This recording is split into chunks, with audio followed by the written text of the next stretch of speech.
D'accord, Michael. Je te crois. Bienvenue à la maison. Et félicitations. Mais souviens-toi d'une chose.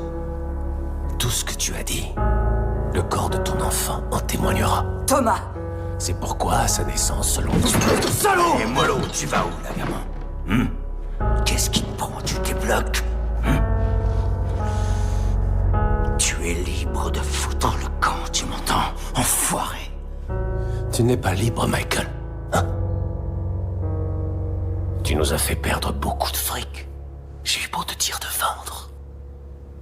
Non, tu as attendu. Et aujourd'hui, je vais te demander de me rembourser ce que tu me dois.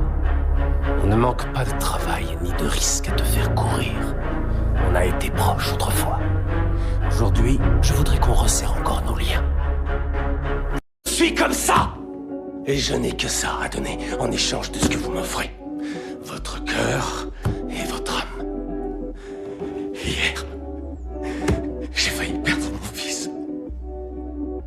Tu devrais être foutu de comprendre ça, toi. Et pourquoi? Pourquoi? Pour ce fric? Pour cette baraque? Tout cela, vous espérez que je vous dise que je vais changer, qu'on va rentrer dans le rang? Mais dernièrement, j'ai appris une chose.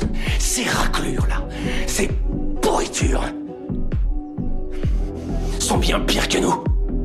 Les politiciens, les tocards de juges, les gens de la haute, ils sont pires que nous. Et ils voudront jamais nous accepter dans leur beau palais. Qu'on soit respectable ou pas.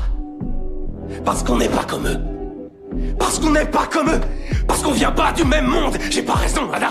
Tu sais ce qu'on fait, Michael? Nous, les Shelby.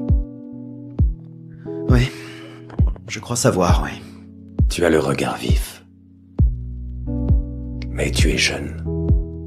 Donc tu ne vois pas où est le mal dans ce qu'on fait. Mais détrompe-toi. Il y a souvent de la casse. Allez, appelle ta mère. Après, je te conduirai à la gare. Dans mon village, il y a un petit puits au vœu. Tout en briques blanches, en plein milieu du pré communal.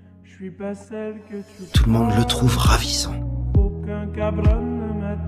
Mais sur la tête de Dieu, si je dois passer une journée de plus dans ce village, je ferai sauter le puits à la dynamite. Oui. Tu es le fils de Polly, toi, y a pas de doute.